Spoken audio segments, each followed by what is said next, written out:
nosotros en sala.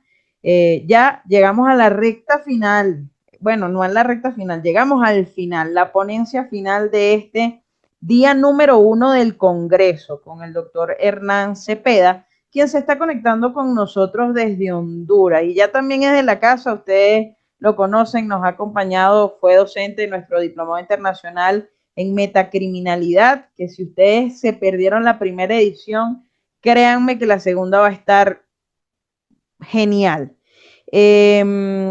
Estuvo con nosotros en Cátedra Abierta y el día de hoy lo hemos traído con especial cariño y atención porque además el tema que va a desarrollar es el tema de su libro, de su primera, ¿cómo dicen? En prima ópera, le dicen en el teatro, ese primer hijo, que además es una de las cosas que nosotros siempre en Ciencia por la Verdad celebramos, porque hay que incentivar que los profesionales forenses escriban y dejen su conocimiento. Ya basta, hay que celebrar todas las obras que salen de reciente data, que traen contenido disruptivo y que comparten conocimiento con nosotros. Bien, como les mencionaba, el doctor Hernán va a disertar sobre cibercrimen, cibercriminología, perfilación y las nuevas tendencias de delitos en ambientes digitales.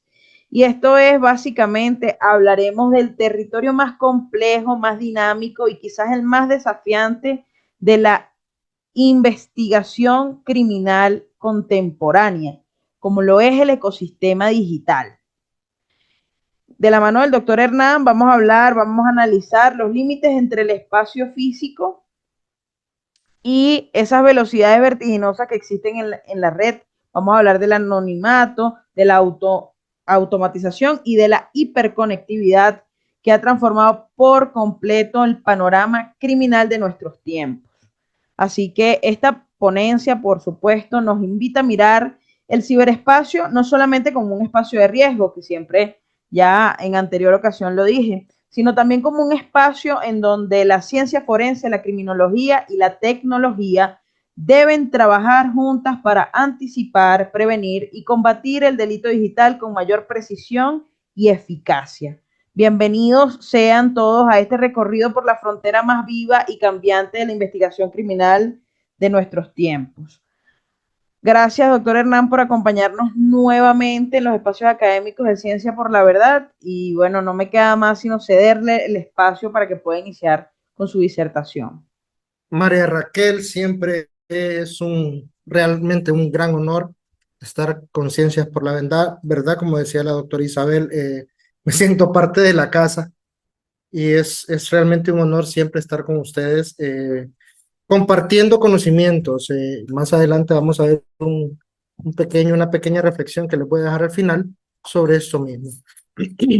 Pues nada, es un gusto estar hablando de este tema, el cibercrimen. El cibercrimen en la actualidad, pues es uno de los flagelos que más se está desarrollando, ¿no? El cibercrimen ha aumentado y desde el 2020, desde la pandemia para acá, los cibercrímenes y los ciberdelitos se han desarrollado y han proliferado de forma muy rápida. Actualmente y en pleno siglo XXI, que es en el que estamos, el ser humano, la humanidad en general, vivimos en un conjunto cambio digital, en una revolución digital.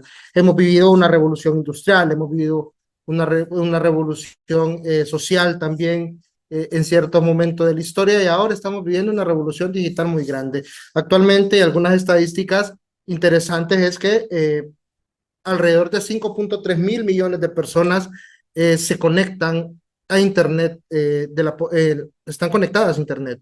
Eso a nivel de la población mundial. Eso corresponde más o menos aproximadamente a un 66% de la población mundial. ¿Ok? Cada día por día se generan 320 mil millones de correos electrónicos. Y ustedes se pueden poner a pensar en su labor diaria, ya sea en su labor como profesional, en su labor como estudiante, ¿cuántos correos manda? Yo mando alrededor del día, en el día mando alrededor de 40, 50 correos diarios, ¿no? Y hay 95 millones de publicaciones en las redes sociales que son ahora un campo que es tanto para poder compartir, para poder conocer personas, pero también un campo para poder cometer delitos cibernéticos. Tenemos que tener claro también el concepto o la diferencia entre un cibercrimen y un ciberdelito. Y es una sola la diferencia, que el cibercrimen, y podrían decir, pero que es casi lo mismo, sí, es casi lo mismo. El cibercrimen es toda acción atípica e ilegal que se comete en el ciberespacio. Entendiendo por el ciberespacio es todo el espacio donde nos conectamos a través de Internet, y ahí entramos en redes sociales. Estamos hablando de, del Internet, de correos electrónicos y todo esto, ¿no? De juegos en línea y todo esto. Entonces, ese es un cibercrimen, todo acto ilícito. Y el ciberdelito es todo acto ilícito que se comete en el ciberespacio que está tipificado dentro de la ley. Esa es la única diferencia. ¿Por qué? ¿Y por qué lo menciono de esta forma? Porque muchos países de nuestro mundo tienen algunos delitos tipificados, pero otros países no. Por ejemplo, el ciberacoso en mi país no está tipificado dentro del Código Penal, entonces no es un ciberdelito. Se puede, y ahí donde los juzgadores y los operadores de justicia se juegan el pellejo, por decir algo, discúlpenme el francés, por ver cómo tipifican un caso de ciberacoso. Entonces esto, ¿no? Imagínense qué cantidad de personas interactúan diariamente. Lo podemos ver en este preciso momento, en esta precisa conferencia, cuántas personas estamos conectadas a través en línea, a través del Zoom o a través del YouTube Live. Entonces, eso es una conexión, estamos en el ciberespacio. El ciberespacio nos ayuda realmente a poder intercambiar experiencias y agrandar el espacio en el cual, por ejemplo, este congreso no sería tan concurrido si... Okay, y esto es una de las cosas que sucedió a través de la pandemia. Muchas cosas cambiaron a través de... ¿Qué sucede con este crecimiento tecnológico que se está dando a nivel nacional e internacional? ¿Qué ha pasado con esto? ¿Qué trae? Nos aumenta, si bien es cierto, aumenta la conectividad, aumenta las ventajas de estar interconectado, también aumenta el riesgo y también aumenta la criminalidad digital.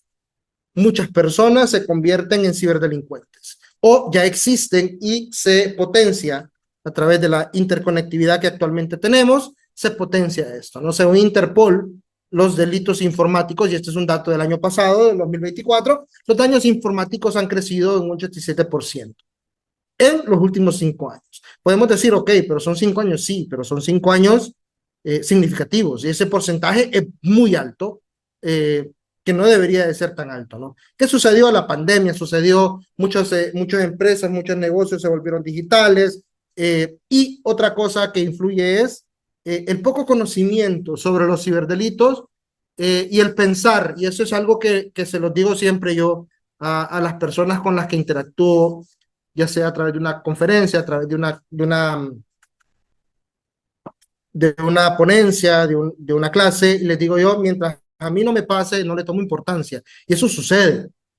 Yo veo, por ejemplo, casos de delitos informáticos, analizo casos de delitos informáticos y me doy cuenta que las personas no le toman importancia hasta que les pasa a ellos. Y ahí es donde vienen y dicen, oh, pero me atacaron, pero ¿cómo es posible? Entonces ahí es donde deben revisar su seguridad en línea, ¿no? Entonces, ¿cuáles son esos incidentes informáticos que más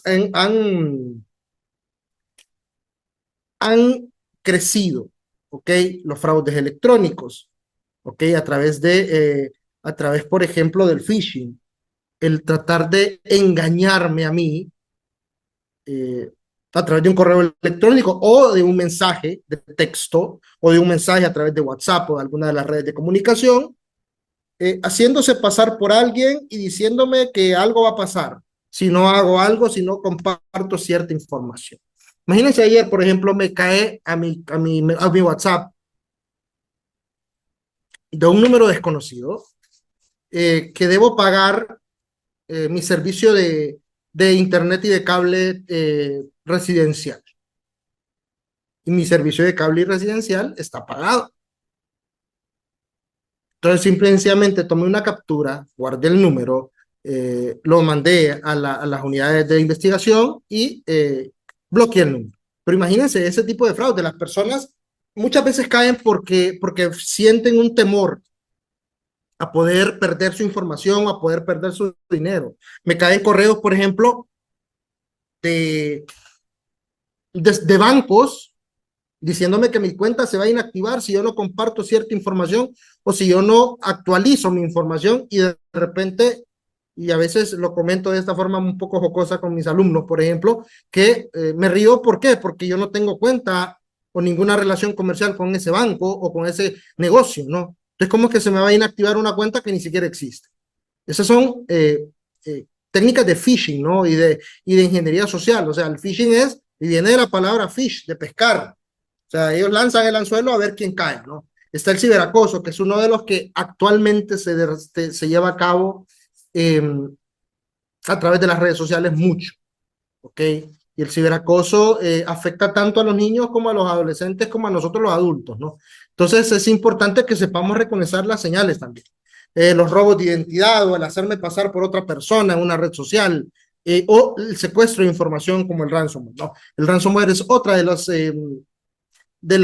ciberataques más utilizados en la actualidad. En este año y el año pasado se utilizó bastante, ¿no? En mi país sucedió a una institución del Estado, y también sucedió a Claro, Telefonía Claro, ¿no? A la compañía de telefonía le secuestraron la base de datos y le liberaron los servicios. Eso se llevó a cabo a través de una persona eh, de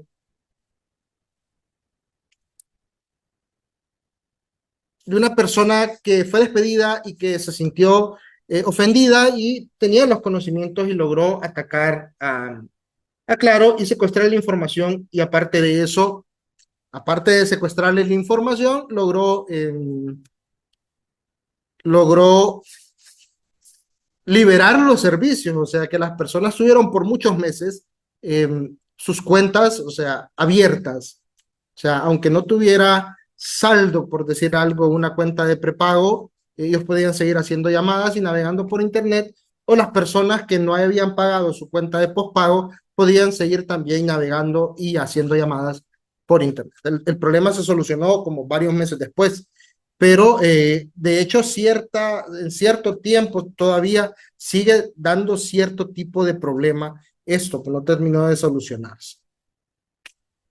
Nuestro ciberespacio, nosotros somos parte del ciberespacio, nosotros somos ahora ciudadanos del mundo. Hemos sido siempre desde ciudadanos de nuestro país y ciudadanos del mundo, pero ahora somos ciudadanos del mundo digital, somos ciudadanos del ciberespacio, ¿no? Y entonces, ¿qué es el ciberespacio? Pues ese es todo el entorno de innovación, de conexión liberal, o sea, de libertad. Nosotros estamos libres en el ciberespacio, podemos ser lo que queramos realmente en el ciberespacio, y eso es una de las cosas más peligrosas que existe. ¿Por qué? Porque usted en la vida real es una persona y en el mundo digital es otra persona, completamente diferente. Muchas veces nos escondemos, podemos decirlo de esta forma, o nos escondemos atrás de un perfil para poder expresar cosas que en el mundo real no expresaría, ¿no? Y esto se ha convertido también en un nuevo escenario digital, criminal, perdón, en un nuevo escenario donde los ciberdelincuentes o los cibercriminales atacan de forma anónima, ¿ok? Donde los límites desaparecen. Ya no hay límites territoriales. ¿Por qué? Porque en el ciberespacio está abierto. O sea, ¿a qué me refiero con esto? Vaya, yo podré ser un hacker y yo puedo, o un ciberdelincuente, que estoy en Honduras y ataco a alguien que está en Ecuador, o que está en Perú, o que está en España, o que está en cualquier otro lugar. Me mencionaba algo la doctora, más adelante lo voy a mencionar también, a la doctora Beltrán, que debe existir ahora en el mundo real equipos interdisciplinarios, incluso que tengan personas que son expertas en estas áreas, que somos expertas en estas áreas. ¿Por qué? Porque muchas veces este tipo de delitos cibernéticos o este tipo de crimen cibernético trasciende la frontera digital y también puede pasar a la frontera real o al mundo real, ¿no? Y ahí es donde se debe estudiar los cibercrímenes, la ciberforencia. Están los cibercriminalistas y están los criminalistas que deben trabajar de la mano, al igual que los cibercriminólogos y los criminólogos. Así que ya vamos a explicar en un momento, ¿no? ¿Y qué sucede? Como decía hace un rato, las víctimas muchas veces no se dan cuenta hasta que es demasiado tarde, hasta que el daño ya está hecho y dicen, ay, hoy sí, me atacaron, me robaron mi dinero, difamaron mi imagen, afectaron a mi familia, o sea, y recordemos que este no solo afecta a una sola persona, puede afectar a un grupo familiar, puede afectar a una comunidad, puede afectar a una región o puede afectar a un país completo. Entonces, es por eso estos ciberdelitos son tan delicados y por eso este es el nuevo escenario en el que estamos. ¿Por qué? Porque ahora el mundo es digital. Todos estamos conectados acá a través de Zoom. En nuestras oficinas, en nuestros trabajos, en nuestras casas, tenemos una conexión a Internet. Entonces, estamos viviendo en el mundo digital. Entonces, y hablando de todo esto y hablando de lo que estaba mencionando, entra el concepto de la cibercriminología. Aquí trabajamos la cibercriminología, que más adelante la vamos a definir bien, ¿no? Y es una subdisciplina de la criminología y es necesaria para poder entender, prevenir y poder dar seguimiento y combatir a todos esos delitos y a todas estas actividades ilícitas en el mundo digital, en entornos digitales, en conexiones, en redes sociales, en el ciberespacio y en el metaverso. Hablamos, María Raquel lo mencionó hace un rato cuando me hizo mi presentación, nosotros hablamos en el diplomado de metacriminalidad sobre esto, sobre el metaverso, y ustedes se pueden preguntar, ¿qué es el metaverso? Es una parte del ciberespacio. El metaverso es cuando hablamos de las realidades virtuales, ¿ok? La realidad virtual, ya hay mundos virtuales creados y que son legales, donde se puede trabajar, donde se puede divertir a través de avatares, por ejemplo, Meta Horizon World, que es el mundo virtual de Meta, y han habido casos, por ejemplo, de acoso sexual en el mundo virtual. Muchas personas, yo una vez que comenté esto en otra conferencia, alguien se rió y les digo yo, no se rían, porque lo que a ustedes les puede parecer un chiste para otra persona es una ofensa. Está sentado y se siente ofendido a través de una insinuación o de un toqueteo, así se le conoce en el mundo virtual, a su avatar, así se conoce al personaje de una persona real. Y eso ha sido llevado a un caso a judicializar en los Estados Unidos, ¿no? Contra Meta Horizon World. Y ahí es donde se toman las medidas, ¿no? Pero el daño ya está hecho. Todo esto que estamos hablando de la cibercriminología viene a integrar los saberes clásicos de la criminología que implica la psicología, que implica el derecho y la parte forense con los avances tecnológicos y con la informática forense. ¿Por qué? Porque todo crimen, y los criminalistas y los criminólogos no me dejan mentir, deja un rastro, deja una huella. Igual los crímenes digitales. Los crímenes digitales dejan una huella, dejan pruebas de un delito.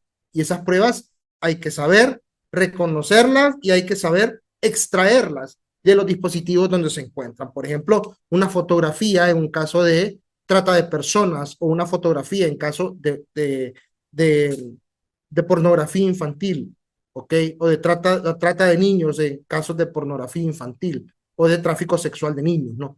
Esa información está en dispositivos. Entonces ya se convierte en un ciberdelito. ¿Ok? Ahora, vamos a hablar un poco de la cibercriminología. Vamos a hablar un poco de qué es la cibercriminología, cuál es el objeto de estudio de la cibercriminología y cuáles son las diferencias, pero más que diferencias, podríamos decir que se complementan con las otras. Lo que pasa es que, vaya, por ejemplo, mientras la criminología estudia el delito en ambiente físico, la cibercriminología lo estudia en ambiente digital. Primero vamos a hablar de que la cibercriminología, como lo mencioné hace un rato, es una rama de la criminología, o es una subdivisión de la cibercriminología, o una subdisciplina de la cibercriminología que estudia el crimen, que estudia al delincuente, y ya vamos a ver por qué este es diferente a a la criminalística, y que estudia también a la víctima y cómo este ciberdelincuente utiliza el control social, pero dentro de los entornos digitales. Por ejemplo, en las redes sociales. ¿Okay? Como, por ejemplo, vamos a ver más adelante, cuando veamos un poco la parte de los delitos informáticos y algunos delitos que más se cometen, va a estar el grooming, donde un adulto interactúa con un niño a través de plataformas de juegos virtuales o juegos en línea y a través de las redes sociales. O sea que la cibercriminología actúa de esta forma, estudiando al delincuente, el crimen también, y a la víctima, el control social, los patrones dentro de entornos digitales, ¿no? Entonces, ¿qué es lo que analiza? Analiza cómo se comporta el ser humano, pero o cómo el comportamiento, mejor dicho, del ser humano se convierte o se transforma dentro de un espacio dentro de un espacio cibernético. Es lo que les comentaba hace un rato. Y ustedes me pueden ver a mí acá, como soy así, y en línea soy otra persona. O sea, yo aquí puedo verme, y no me voy a poner de ejemplo, yo soy así siempre, pero soy una persona que en su trabajo es de una forma y en el ciberespacio o en línea es diferente. En línea ya no es una persona de confianza, ya es una persona que postea o que sube imágenes, que sube situaciones o comentarios que no son políticamente correctos o socialmente correctos. Son personas diferentes tanto en el mundo físico como en el mundo digital. Entonces, ese comportamiento es lo que estudia la cibercriminalidad. Es lo que hacen los cibercriminólogos, crear perfiles. Y más adelante vamos a hablar de la perfilación, crear perfiles de los ciberdelincuentes, de estas personas que se encargan de poder hacer este tipo de cosas. ¿Cuál es el objetivo o el objeto de estudio de la cibercriminología? Primero, el delincuente. O sea, estudia las motivaciones del ciberdelincuente, crea los perfiles psicológicos, ¿okay? Crea por qué delinque, ¿okay? Por qué su conducta se desarrolla de esa forma. Crea patrones o revisa, analiza o estudia los patrones de conducta de un ciberdelincuente. ¿Cuáles son esos patrones de conducta? Más adelante lo menciono, pero lo menciono acá también. Por ejemplo, un patrón de conducta puede ser horario de conexión, redes sociales que más usa, si deja alguna huella digital o alguna firma. Siempre hay ciberdelincuentes en serie, al igual que hay asesinos en serie, que hay violadores en serie, hay también ciberdelincuentes en serie. Y también todos ellos siempre tienen una firma, como para decir, soy yo. ¿Cuál es el problema del ciberdelincuente? Vaya, por ejemplo, un hacker que es una hacker en serie, o sea, que se dedica a atacar organizaciones, empresas, personas, ¿no? Y lo hace a través de código de programación.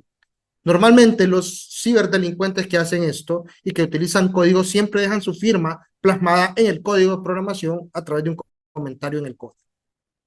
Puede ser sus iniciales, puede ser un tipo de línea de código que solo él utilice. Entonces, esto es el objeto de estudio del cibercriminólogo, ¿ok? Estudiar al delincuente, pero no se queda ahí. ¿Por qué? Estudia también a la víctima, ayuda a la víctima, entendiendo cuál fue la exposición. Puede ser que tenía muy baja la seguridad, eh, cómo fue la vulnerabilidad que sucedió. Y esto no solo a nivel personal, esto a nivel también de organización, ¿no? Y qué impacto psicológico, eso sí a nivel más personal, pudo haber tenido el ataque cibernético en la persona. Les comento y les cuento un caso en Honduras, en mi país, un caso de una chica, que es, por eso hay que saber qué es lo que nosotros publicamos o nuestros chicos publican o nuestros hijos o hijas publican en las redes. Una chica le envió al novio, una chica de 14 años, le envía a su novio una foto con contenido un poco sexual o sexual, no digamos un poco sexual, digámoslo sexual, foto desnuda. Y después el novio, ellos tienen un rompimiento, o sea, rompen la relación, quedan en malos términos y el chico viene y comparte en la red la fotografía. Eso tuvo un impacto psicológico muy fuerte en la chica, porque al final se cambió de colegio y el delito y la situación la siguió hasta el final, que no soportó y se terminó quitando la vida. Entonces, eso es una víctima digital. Entonces, hay que saber también estudiar y analizar cómo ayudarle a estas personas ya a través de profesionales de la psicología que les ayuden a poder reintegrarse tanto al mundo físico, porque afecta en el mundo físico, y al mundo digital. ¿Por qué? El jueves pasado les di una conferencia a los chicos de séptimo, octavo y noveno grado de la escuela donde está mi hijo, sobre el ciberbullying y el ciberacoso, y les mencionaba esto.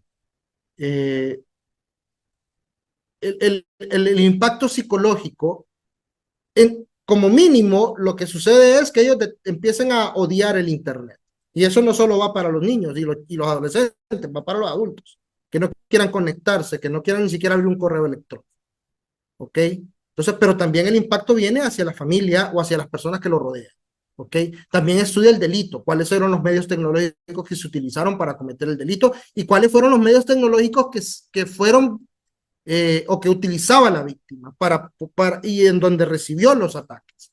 ¿Qué plataformas utilizaba la víctima? ¿Qué plataformas utiliza el delincuente digital o el ciberdelincuente? ¿Cuáles son los métodos de ataque que utiliza el ciberdelincuente, ¿no? Y también estudia la parte social.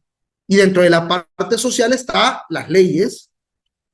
Si los países o el país donde se lleva a cabo tiene leyes que tengan los componentes digitales dentro de su ley tipificados o los delitos dentro de su ley tipificados. Por ejemplo, en Honduras, lastimosamente, lo digo con algo de pena, pues, pero nosotros tenemos tipificados, si bien es cierto dentro de la ley y dentro de nuestro Código Penal, que es la ley que rige este tipo de delitos, en toda la ley está regado, por ejemplo, los delitos contra la diversidad sexual, contra la pornografía infantil o contra los niños, está regado el delito por ahí, delitos contra la propiedad intelectual, que todos estos delitos tienen componentes digitales, el terrorismo, que tiene también el ciberterrorismo, pero solo hay la suplantación de identidad, el abuso de dispositivos, el acceso no autorizado y el daño de dispositivos. 4 delitos tipificados dentro de la ley, como delitos informáticos. Entonces, hay que crear espacios donde se pueda crear una ley, o sea, o se cambia el Código Penal y se aumentan los delitos, o se crea una ley especial contra los delitos informáticos. Políticas públicas, perdón, que nos lleven a poder ir un paso adelante, en el cual la sociedad, la población, sepa qué hacer en caso de un ataque cibernético, sepa también dónde acudir, a qué autoridades acudir para poner una denuncia, crear cultura de denuncia, porque aquí en nuestros países latinoamericanos hay muy poca cultura de denuncia, ¿no? Y también crear estrategias de prevención a través de la educación se puede crear este tipo de estrategias de prevención. ¿Cuáles son esas diferencias entre la criminología tradicional y la cibercriminología? Primero, la criminología tradicional analiza primero analiza los delitos físicos o presenciales, o los delitos que se llevan a cabo en el mundo real. Y la cibercriminología analiza los delitos que están en el ciberespacio, que se llevan a cabo en entornos digitales, ¿no? Luego tengo los delitos o el espacio físico, o sea, el crimen se lleva a cabo en un espacio físico y el espacio del cibercrimen es el ciberespacio, ¿no? Dentro, por ejemplo, de la criminología tradicional se estudia, por ejemplo, la evidencia. La evidencia es tangible, ¿no? Es física. Mientras que en la cibercriminología la evidencia es digital, son trazas, son líneas de investigación digital, informáticas, darle seguimiento a los registros, etcétera, etcétera, etcétera. Y la criminología tradicional es un enfoque territorial porque sucede en una zona específica, en un lugar específico, mientras que la cibercriminología ya es un enfoque más global y deslocalizado. ¿Qué quiere decir esto? Que sea deslocalizado. que el delito puede cometerse, el ciberdelincuente puede estar en un país y la víctima en otro país. ¿Ok? Y ahí entra otro problema serio y es el problema de la jurisdicción y el problema de la persecución y de la judicialización de un delito. ¿Por qué? Porque no sabemos, al final, si el delito se cometió, pues la víctima está en España y el ciberdelincuente está en Nicaragua, ¿quién va a judicializar? ¿Si Nicaragua o España? ¿Cómo estarán las leyes? ¿Cómo están también la cooperación internacional sirve para poder encauzarnos en cómo se vaya a manejar un caso de ciberdelito en estos países, ¿no? ¿Cuáles son los factores que favorecen el delito en el ciberespacio? Primero, el anonimato. ¿Por qué? Porque cuando usted vaya, por ejemplo, alguien le roba a otra persona, nosotros podemos identificar al agresor. Si alguien viene y eh, viola a una chica o alguien viola a un chico, eh, podemos identificar al agresor en el mundo real, pero en el mundo digital, a través de cuentas falsas, el ciberdelincuente se siente seguro porque no van a poder dar con él. Aparte de eso, el uso de las redes privadas virtuales o las VPNs para que no puedan darle seguimiento. Créanme que son casos complicados, pero no imposibles. ¿Okay? Nosotros podemos dar seguimiento viendo patrones, viendo conexiones para poder ver dónde se conecta esta persona. No son fáciles las técnicas para hacerlo, pero lo podemos hacer. Eh, entonces el anonimato permite ese ocultamiento de la identidad real del agresor, ¿no? Entonces nos pone a veces a los investigadores, nos pone en jaque, nos pone a pensar, pero con las herramientas que tenemos logramos muchas veces y la mayor parte de las veces, de hecho, dar con ellos. Claro, lleva su tiempo, ¿no? Las herramientas que utilizan, por ejemplo, un cifrado donde los mensajes no los va a ver de forma tan tangible, sino, o las va a leer de forma tan sencilla, sino que están cifrados, están codificados, ¿no? O las conexiones a través de redes VPN o redes privadas virtuales, donde el ciberdelincuente puede esconder o enmascarar su conexión, ¿ok? Eso potencia el anonimato, ¿no? Les comento, o sea, y este es el anonimato digital, no solo oculta al delincuente, sino que le da un poder psicológico sobre la víctima, porque la víctima no sabe quién es, y ellos tienen una sensación de poder y de impunidad porque creen que no van a ser descubiertos. La deslocalización es otro elemento importante, otro factor, o sea, puede cometerse desde cualquier lugar del mundo, ¿no? Sin necesidad de que el ciberdelincuente esté en el mismo país. ¿Ok? En este caso, y en nuestro país, en este momento, estamos viviendo un momento un poco complejo, porque vamos mañana a elecciones presidenciales, ¿no? Y a elecciones de nuestras autoridades para los próximos 4 años. Y hay una gran polarización social, y hay una gran polarización política también. Entonces, ¿qué sucede? Imagínense ustedes el escenario de que, de que el sistema de votación pueda ser hackeado, o pueda ser vulnerado, pero que la persona que lo vulnere no esté en Honduras. Si ustedes se fijan y si ustedes, nosotros todos los días revisamos live threat o amenazas en vivo, y los principales países de donde los ataques cibernéticos surgen es Rusia, Estados Unidos, China, Brasil y México. Son los 5 principales países, los 5 que siempre están en el top. Cambian, o sea, por día cambian. Un día primero es Rusia, después Estados Unidos en el primer lugar y así va cambiando, pero los primeros son esos 5. Pero no quiere decir que en los demás países no haya ataques o no haya atacantes también. Cada país tiene dentro de su trabajo, dentro de sus líneas, gente especializada para poder hacer este tipo de hackeos, pero también hay gente especializada para poder proteger los ataques, ¿no? Entonces, ¿qué es lo que complica la delocalización? Complica la jurisdicción legal y la cooperación internacional. ¿Por qué? Porque no sabemos cómo se va a judicializar. Recuerden que, si bien es cierto, el delito cibernético ya está en el mundo desde hace muchos años, pero hasta ahora se empieza a estudiar mejor. Ahora que ha aumentado, se empieza a estudiar mejor.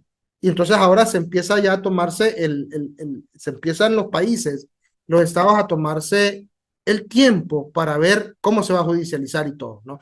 Tenemos una herramienta muy grande en el mundo, que es el Convenio de Budapest, ¿ok? Que es el convenio sobre ciberseguridad, o sea, el convenio contra el ciberdelito, la ciberdelincuencia, que nos da las pautas para poder seguir. Ya ha habido dos adendas de esto, ¿no?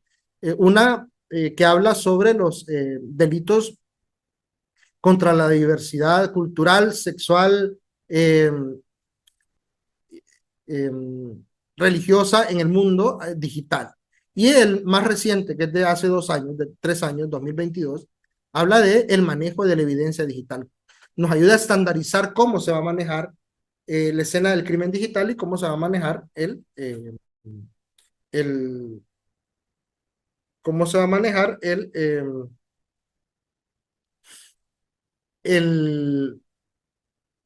la evidencia digital. Perdón, me quedé en el.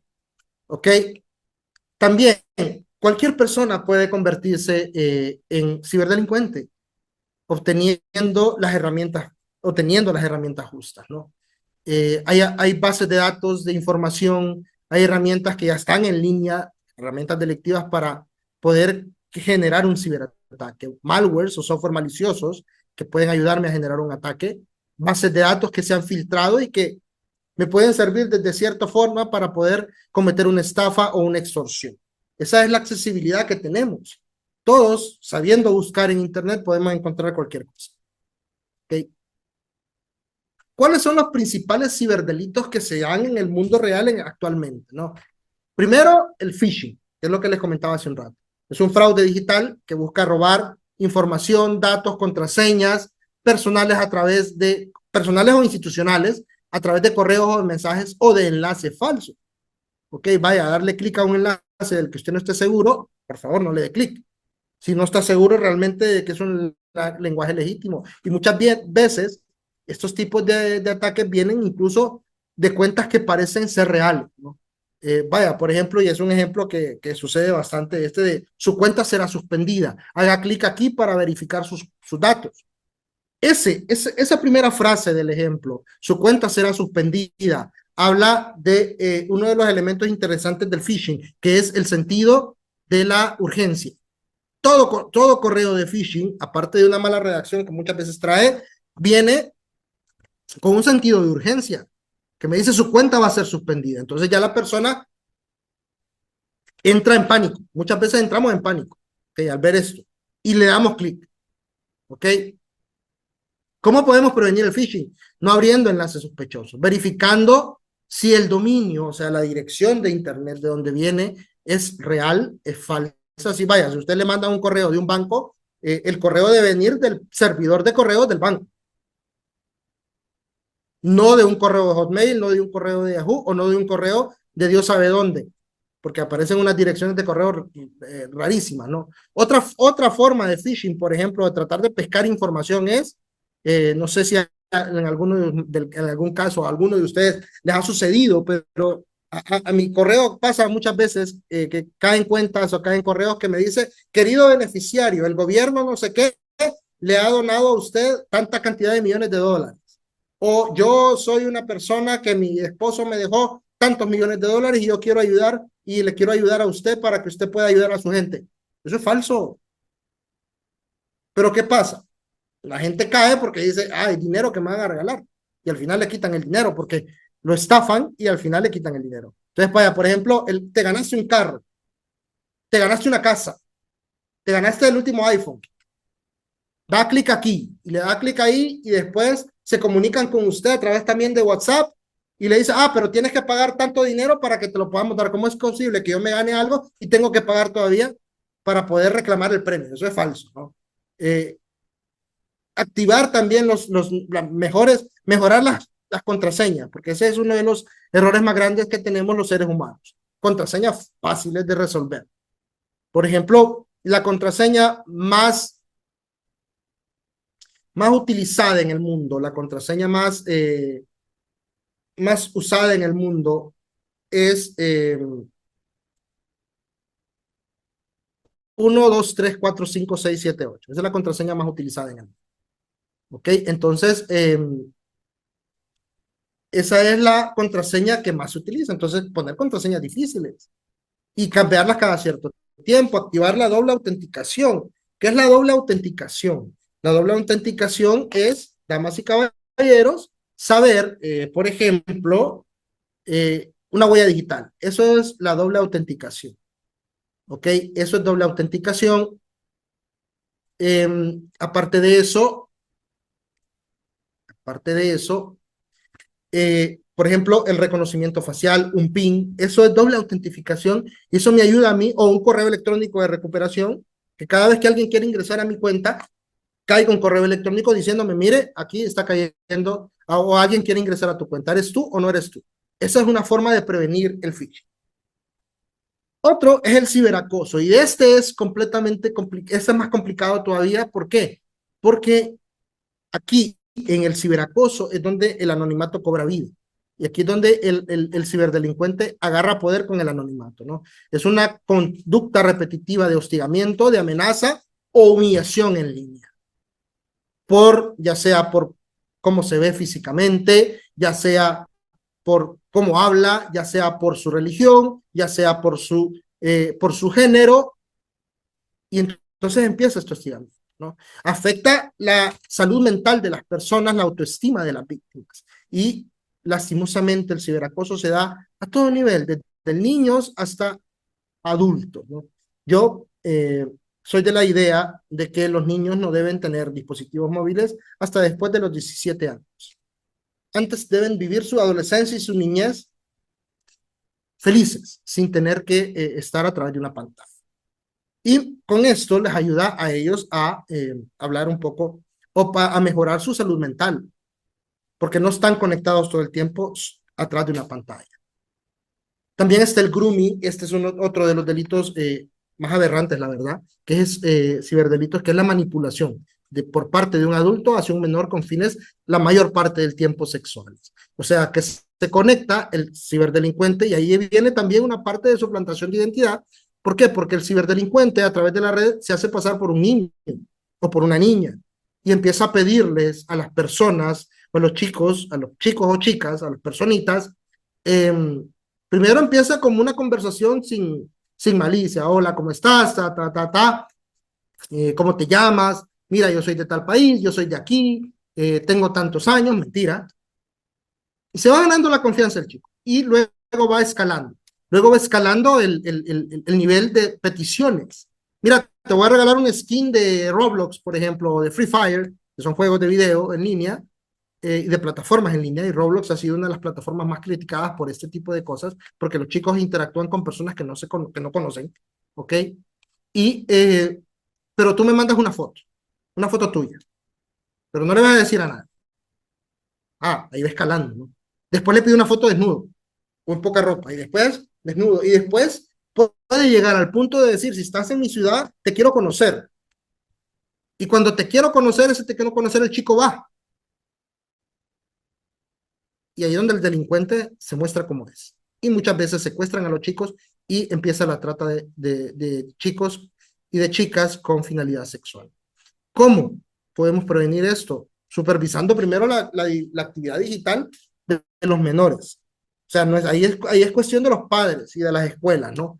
Educar en cómo se tiene que mantener la privacidad en línea, qué límites debo tener, hasta dónde, y qué puedo hacer en caso de que una persona sea muy insistente y me empieza a pedir muchas cosas y empieza a insistir, insistir, insistir. ¿Qué debo hacer? ¿Cómo debo detenerme y pensar y decir, esta persona no me gusta? Entonces lo digo a un adulto, como menor de edad. El cibercrimen va aumentando, va creciendo, ¿no? Y hay nuevas áreas dentro del cibercrimen. Hay nuevas áreas que van haciendo que los ciberdelitos sean más prolíficos y que sean también más efectivos. Pero también dentro de estas mismas áreas está la parte en la cual, la contraparte, donde a pesar de ser más efectivos, también para los que perseguimos el cibercrimen o el ciberdelito, nos ayude a poder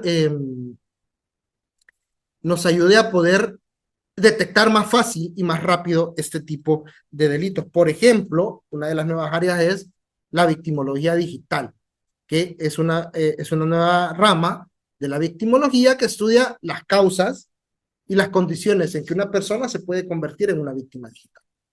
¿Ok? Como una persona, ¿cómo puede venir esta persona y convertirse en una víctima? Cualquiera de nosotros puede caer. Cualquiera de nosotros puede ser una víctima digital. Yo puedo ser una víctima digital. ¿Ok? Si no utilizo las herramientas o si no tengo el cuidado necesario para poder identificar un ataque cibernético, ¿no? La victimología digital analiza el impacto del delito cibernético en las emociones de las personas, un impacto emocional. Trata de evitar una revictimización, ¿ok? Y busca las estrategias de apoyo para poder volver a insertar a una víctima dentro del mundo digital, ¿ok? Una persona que vuelva a confiar en el Internet, usando también las medidas preventivas que se le enseñan para evitar que vuelva a caer dentro de un delito o que vuelva a ser víctima de un delito digital. Luego está la tecnología en bloque o la blockchain, ¿no? La tecnología de registro descentralizado. Si bien es cierto, esa tecnología es una tecnología emergente, es una tecnología que nos puede venir a ayudar muchísimo a los abogados, por ejemplo, en los contratos inteligentes o smart contracts, donde va a ser entre el abogado y el cliente o hacer transacciones financieras más seguras, pero también me puede servir para poder cometer delitos. ¿Cuáles son los usos legítimos de la blockchain? Primero, es más segura en cuestión de datos, porque los datos se guardan en cadenas de bloque, por eso se llama blockchain. Entonces, cada eslabón de la cadena contiene la misma información. Entonces, es casi imposible, digamos, una cadena que tiene alrededor de 600.000 bloques de la cadena o 600.000 eslabones de una cadena, que se modifique la información en todos los eslabones. Es casi imposible. Luego la trazabilidad, o sea, se puede dar seguimiento a un intento de ataque, ¿no? Los contratos inteligentes son otro uso legítimo. Ahora, ¿cómo entra el cibercrimen acá? ¿O cómo entran los ciberdelincuentes? Porque puede darse el caso de que el blockchain se utiliza para hacer lavado de dinero. O sea, dinero que entra a través de billeteras digitales que pueda provenir del tráfico de drogas, del tráfico de personas, del tráfico de armas, ¿no? Y también que también es anónimo. Las transacciones criminales pueden volverse anónimas, ¿no? La misma tecnología que nos protege puede ser utilizada para poder delinquir. Y eso va a depender del usuario, o sea, depende de cuáles son las intenciones de las personas. Psicología del ciberdelincuente. Vamos a hablar un poco de esto, ¿no? Vamos a hablar un poco de eh, cuáles son las motivaciones comunes del ciberdelincuente. Primero, la primera motivación es tener el control.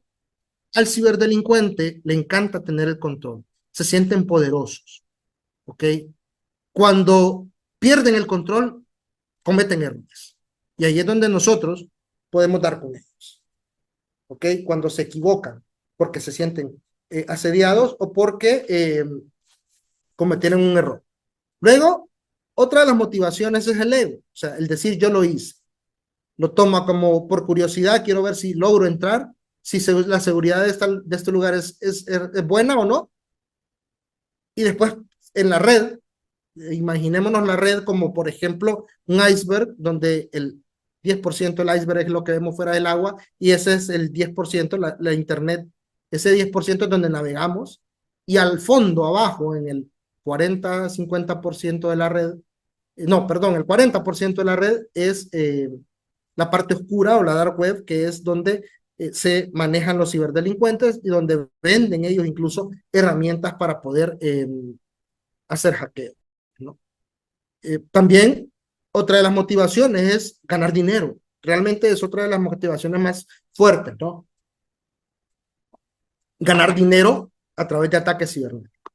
Incluso hay gente, ahora existe el CAS, o sea, con K, el crime as a service, o sea, el cibercrimen como un servicio, donde los ciberdelincuentes venden sus servicios, como que yo les vendiera a ustedes el servicio de una consultoría para poder hacer un ciberataque. La venganza, la ideología, ya sea por ideología política o por ideología racial, o una venganza, puede ser una venganza personal, me caes mal, eh, me hiciste algo o tu organización me hizo algo y la agarro contra ti. Y te ataco cibernéticamente, te hago ciberacoso, te desbarato tus cuentas digitales, te hackeo las cuentas, te hackeo tus redes sociales y las cierro para que no puedas entrar. ¿Cómo perfilamos a estos ciberdelincuentes? ¿No? ¿Qué es la perfilación? Primero, analizar los comportamientos, técnicas de análisis de comportamiento, de patrones, de huellas digitales para identificar al autor. Eso de las huellas digitales, aquí hablamos del mundo digital. O sea, nosotros sabemos que tenemos una huella digital en nuestros dedos, ¿no? Pero aquí hablamos de una huella que queda en línea y que queda registrada, ¿no? Análisis de cómo ellos se expresan dentro de la red, cómo se expresan en el ciberespacio, qué horarios de conexión tienen, cómo atacan, por dónde atacan, cuáles son las herramientas que más utilizan para atacar. ¿Y esto para qué? Para poder crear un perfil y poder dar con ellos, ¿ok?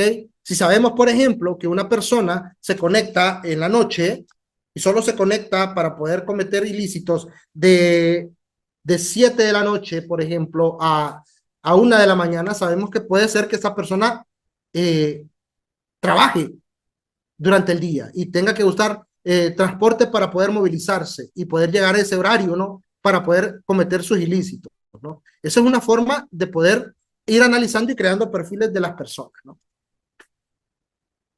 Tenemos el otro lado, y eso ya es ya para ir finalizando, ¿no? Tenemos al hacker ético, que es aquel que protege los datos. Somos aquellas personas, le digo yo porque yo me formé como hacker ético, que utilizamos los conocimientos que tenemos para poder probar los sistemas, probar la seguridad de los sistemas, de las redes y ver si están realmente seguras. Y después hacemos informes para decirle, mire, aquí tenemos vulnerabilidades, debemos hacer esto, ¿no? No usamos los conocimientos para poder dañar, ¿no? El hacker ético representa la primer frontera o la frontera entre el conocimiento cibernético y la ética. Somos la primera línea de defensa contra los ciberdelincuentes, ¿ok? Y ya para ir concluyendo, pues el cibercrimen o el ciberespacio convirtió, transformó la criminalidad, pero también transforma la investigación y la prevención del delito. También porque podemos dar contra los ciberdelincuentes de forma más efectiva, ¿no? Utilizando las herramientas que necesitamos. Otra conclusión, otro momento es que la cibercriminología surge como una disciplina o una subdisciplina que es importante y esencial para poder anticipar y comprender esos riesgos que vivimos en el mundo digital, todos, cualquiera de nosotros. Y el éxito en la prevención del ciberdelito depende de la educación digital, de saber, conocer y prevenir, de la colaboración entre países o la colaboración internacional y sobre todo de la ética en el uso de la tecnología. Y como pensamiento final, ya para finalizar, les dejo en el mundo digital la mejor defensa es el conocimiento. Les agradezco su atención y María Raquel, estoy a la orden. Bien, Doc, muchas gracias por compartir su conocimiento con nosotros el día de hoy. Tenemos una pregunta que nos hace Hernán Ramos. Dice, ¿cómo poder probar en juicio el delito de difamación presuntamente cometido a través de redes sociales? ¿Cuál es el paso a paso del perito forense si no se logra determinar el propietario de la página o el dominio está en otro país o si se usó un dominio no comercial como .com? Y adicionalmente, ¿qué responsabilidad puede ocasionar a los usuarios darle like a información no corroborada? Muy bien, ahí hay varios elementos, María Raquel. Uno es el rol del perito, voy a empezar por ahí. El perito es la persona que debe analizar esa evidencia, vaya, una captura de pantalla, un mensaje, una conexión. Y él tiene que ir, créanme, no es una tarea tan sencilla, pero se puede hacer. el perito va a venir y va a registrar cada una de las conexiones, cada uno de los mensajes, los horarios de los mensajes, y va a tratar de dar con el ciberdelincuente. Entra, luego de eso, hace un informe, luego de hacer esa investigación y ese análisis, hace un informe que se presenta al juez y se presenta, y después el juez va a llamar a este perito a juicio. ¿Qué sucede con este caso? Como me dice Hernán, mi tocayo por allá, me dice, ¿qué sucede cuando el crimen o el cibercriminal está en otro país? Ahí es donde entra la cooperación internacional y ahí es donde tenemos un gran problema con la jurisdiccionalidad del ciberdelito, ¿no? ¿Por qué? Porque necesitamos convenios internacionales o por lo menos cartas de cooperación internacional para poder, para poder judicializar a este tipo de delincuentes. Muchas veces este tipo de personas salen libres porque no hay un convenio. De repente sí logramos dar con él, pero el país donde está me dice no te lo puedo entregar, no te lo voy a entregar y no lo vamos a judicializar acá. Sucedió hace años con un ciberdelincuente en el Reino Unido que atacó a la NASA y el Reino Unido no lo entregó y no lo judicializó. ¿Ok? Pero ahí es un convenio de cooperación.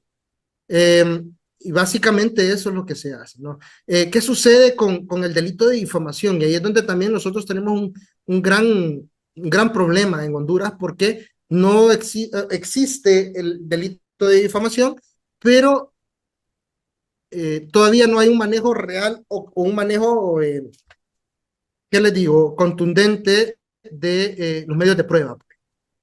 ¿Ok? Y a veces los jueces desestiman una prueba digital, que no deberían, porque la prueba digital es tan buena o es tan real como una prueba física. ¿Ok? Pero ahí ya es cuestión también de las leyes de cada país. Entonces, básicamente eso, ¿no? Sí, la legislación nacional, la actualización de esa legislación y la formación de los peritos es fundamental en ese sentido. Es correcto. Bien, bueno, tenemos muchos saludos, muchos agradecimientos por la disertación de usted del día de hoy. Queremos decirle a todos nuestros alumnos que el enlace para adquirir el libro del doctor lo vamos a volver a difundir a través de todos los grupos para que de esa manera puedan ustedes adquirirlos a través de Amazon, que es la plataforma utilizada para tales fines. Bien, de Te igual comento, María manera, Raquel, también, te comento algo antes de que finalicemos, de que el libro ya también está en Amazon en inglés. O sea, está en y español y en ahora en inglés inglés, para que le y llegue está a para todas Kindle las también. latitudes. Se lo vamos a enviar a nuestros colaboradores que están en algunos otros países, como el doctor Mukesh Sharma, que nos acompaña desde India y está por ahí en la sala. Agradecerle porque de hecho estamos con traducción simultánea para que puedan acceder desde otras latitudes y verlo en tiempo real. Bien, dicho esto, quiero agradecerles a todos por estar presentes el día de hoy. Fue una jornada intensiva. Hemos desarrollado multiplicidad de temas el día de hoy y el desarrollo de cada uno de estos temas nos demostró que la investigación criminal moderna no es un camino lineal, sino una red de saberes que se conectan, se complementan y se fortalecen, se robustecen entre sí. Y este es precisamente el espíritu de este Congreso, unir disciplinas en pro de la investigación criminal y de la verdad, por supuesto. Quiero agradecerles su participación activa el día de hoy, sus comentarios, su presencia y su compromiso. Mañana vamos a continuar con nuevas conferencias, nuevos enfoques y nuevas oportunidades para seguir construyendo conocimiento forense de alto nivel. Nos vemos nuevamente el día de mañana a las 8 de la mañana hora Ecuador, 9 de la mañana Venezuela, a través de los enlaces oficiales de Zoom y YouTube que compartimos por los grupos de difusión, recordándoles que su presencia será fundamental para seguir alimentando el espacio académico y profesional que hemos inaugurado hoy con tanto rigor y con tanto entusiasmo. Bien, les recuerdo a las personas que deseen certificarse, bueno, a las personas que son de Honduras y deseen certificarse, hemos habilitado un método de pago local para que puedan hacerlo y si están en otros países y desean certificarse, a través del grupo de WhatsApp les estamos enviando toda la información para que puedan hacerlo. Dicho esto, les deseo una excelente tarde. Gracias por acompañarnos el día de hoy. Berta Jiménez, bueno, está en Boston, en Estados Unidos. Gracias por estar acá. Y bueno, desearles una feliz tarde. Nos vemos mañana nuevamente para continuar con este segundo Congreso Internacional en materia de investigación criminal, criminalística y ciencia forense. Un fuerte abrazo para todos. Gracias, doctor Hernán. Un abrazo hasta allá, hasta Honduras. Hasta luego y pues esperamos vernos mañana.